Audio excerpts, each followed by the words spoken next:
Cultivate tayo, cultivate.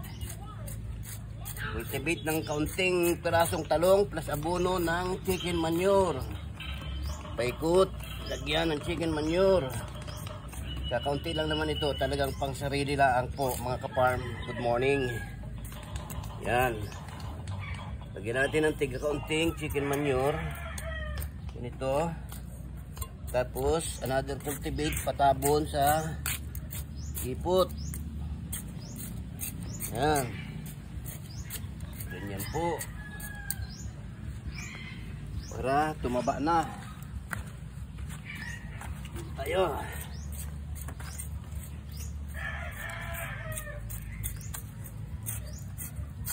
Lalagyan natin ng kanal paikot. Basta ganun, may malagyan tayo ng chicken manure. Ito ang chicken manure natin. Lalagay yan paikot.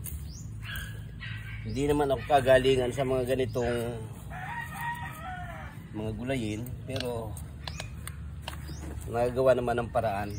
Ang lahat ay napapag-aralan at maganda rin ang naibunga nila. Tabon ulit. Ganyan lang po. Lalong tataba ito. Okay, thank you po. Ito. Ito pa pala. Ito. Yan, ito pa. Ito, sayang ito. Mataba rin yan. I-mix na natin. I-mekos-mekos din natin yan.